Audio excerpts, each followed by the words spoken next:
get ahead of 99%. I have set this goal for myself. It will help me improve all aspects of my life.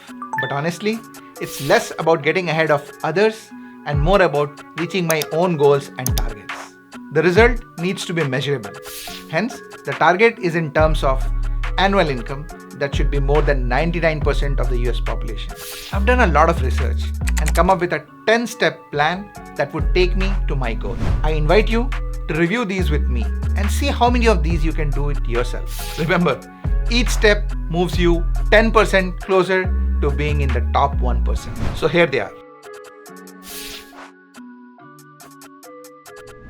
Number 1, put yourself out there.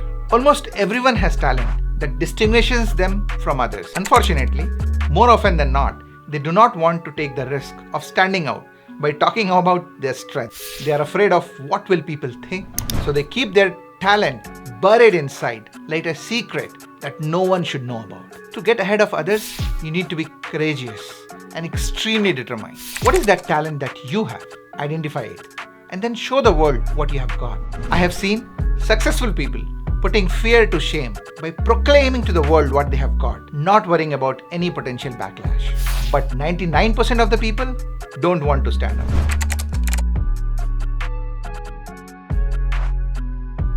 And if it is in other aspects, like any rule or conventions that you think is limiting you, get over your fear and speak out.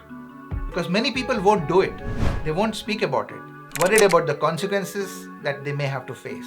See, I have been thinking about launching this YouTube channel for quite a while. For anyone starting out, it can be quite unnerving to put yourself out there just like that.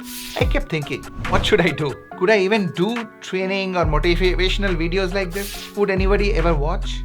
Or can I really talk on the camera for 1 hour in the podcast that I do? Would I enjoy that? What about doing shorts that require some acting? You know what I did? I decided to do them all. I decided to put them all out there for the world to see and critique. What I have discovered is that not only it's so much fun for me to do that, most of the people that I love and care about have been so supportive. Life is a game of sales. Something as simple as dating requires persuasion. So does getting a job. So there is no point trying to avoid it or feeling like a used car salesperson. Shoot your shot. Ask for things you haven't earned yet. Bring opportunities to their natural conclusion. Would you like to go ahead with that? Always be closing. The art of sales can make you wealthy. Anybody can learn this skill, and it starts by ignoring what 99% of the people think, that doing sales is bad. It is not. You have to either sell or be sold. To sell simply means to learn the art of persuasion and to market whatever product or service that you have. From another perspective, selling yourself also means displaying your potential to get the desired job or promotion. 99% of people can't do that. They prefer to be modest and not brag about their abilities that can actually take them places. So unfortunately, they remain stuck in an unhappy place. The way this world works, you either persuade others to buy your product or services, or spend a lot of time being someone else's servant, and that person or company will do the selling job. And if they end up doing it, that person or the company will be keeping most of the wealth and reward for themselves while giving you just a little salary. I am going to start selling more. No, that was the wrong clip. I have to stop doing that and figure out ways to earn more. Third is fail again, fail better. This of course must be important, as Stan Wawrinka decided to get a permanent tattoo with this quote. 99% of people don't want to fail even once, let alone many times.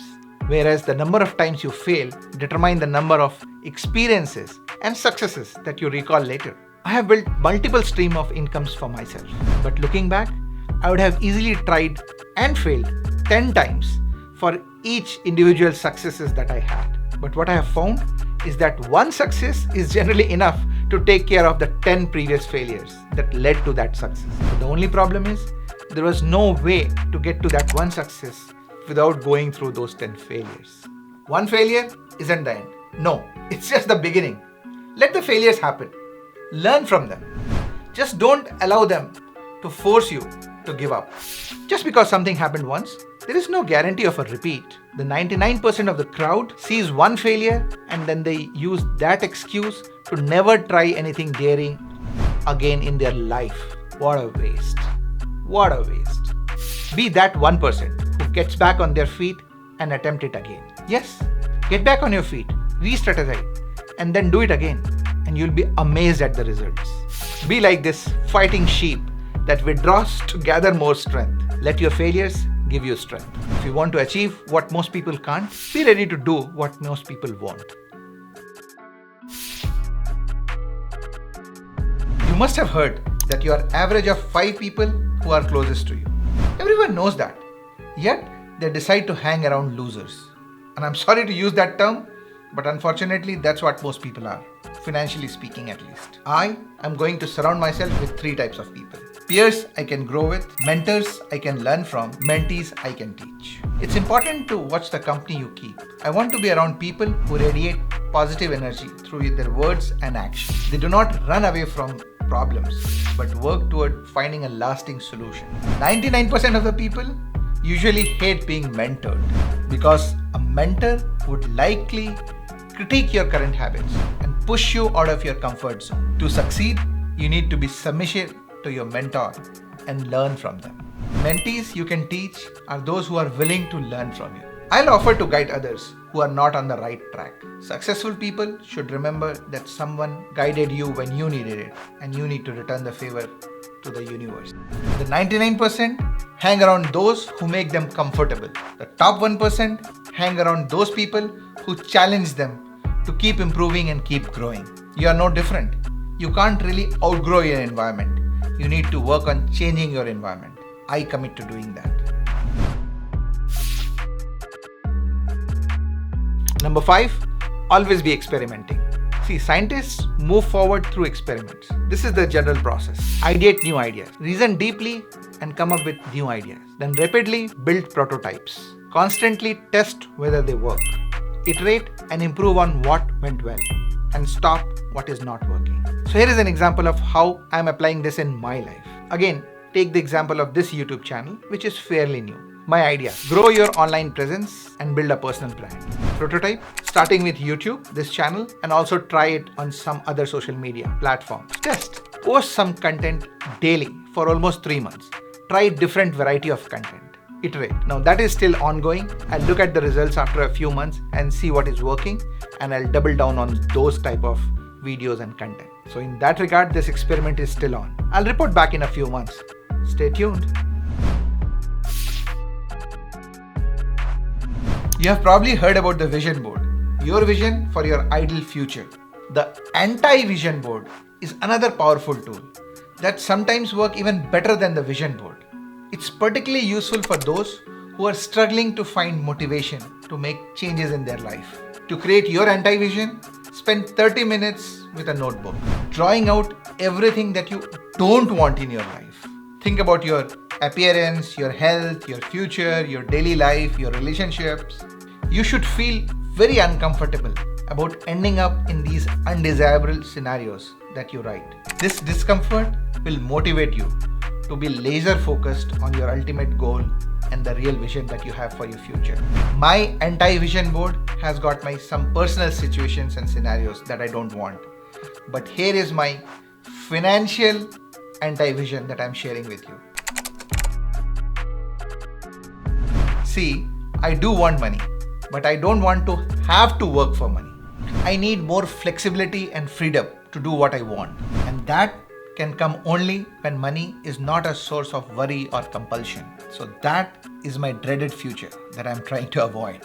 So what is going to be on your anti-vision board? Comment below and let me know. Stay focused and disciplined. To get ahead, you need to stay focused and disciplined. This means being intentional about how you spend your time and energy and avoid all those distractions that can derail your progress. It also means developing good habits and routines that support your progress towards your goal. For example, again, I have picked up this YouTube channel with an aggressive content schedule. For me to meet this schedule and publish as often as I want, I need to be very disciplined. I also have a manager who I am paying to do some SEO and publishing my videos. Even if I don't keep my schedule, I still have to pay him a fixed fee. So in some way, I'm ensuring self-accountability. If you look back 6 months and don't see a person who is significantly different than how you are today, you're not growing fast enough. And it will be very difficult for you to get ahead of the 99%. The most successful people are constantly learning and adapting. They let their barriers down and are always willing to change things about themselves. They strive to be happier, better, and more productive. Now I know this is going to be extremely challenging for me because it means letting your guard down and being vulnerable. Changing means accepting that our past choices might not have been the best. My goal is to untie those past actions and choices from my ego. There is no need for me to justify everything that I have been doing till now. Once I am able to do that, I can move forward and change for the better. The brightest people are always learning. There is simply endless knowledge. And if you really want to get ahead of others, you need to be constantly learning, constantly improving. And for that, reading is very important. Many people make excuses as to why they don't read very much. Now I know that the most interesting way to consume content is either here on YouTube or Instagram or even TikTok. But you mostly end up watching things like this. The only distraction-free way to learn remains the books. While I'll continue to look for interesting and insightful content wherever I find them, I'll continue with my habit of reading a book a day. To get ahead, it's essential to continually learn new skills. The world is constantly changing, and you're likely to be left behind if you don't keep up. Identify the skills that are most relevant to your specific goal and start learning. At this time, I'm learning several skills that is required to run this full production house called a YouTube channel. Learning a new skill may involve reading books, taking a course, or seeking out a mentor. Whatever be your approach, make sure you're constantly learning and growing. Doing this constantly will again automatically place you and me ahead of most of other people because we'll be ready when the opportunity presents itself. So that was my 10-step plan. If you notice, there is one constant theme across all the 10 steps that I outlined. Doing things that others generally won't. Notice, I didn't say others can't, but they won't. Most of these steps are easy and even obvious. Still, most people won't do them because they generally involve getting out of your comfort zone and making extra effort to learn things and grow. Thank you for watching. Ensure to like this video and subscribe to my channel. And if you liked what you heard, please do share this video with others. I hope to see you soon to report on the progress that I have made in this journey. Stay with me.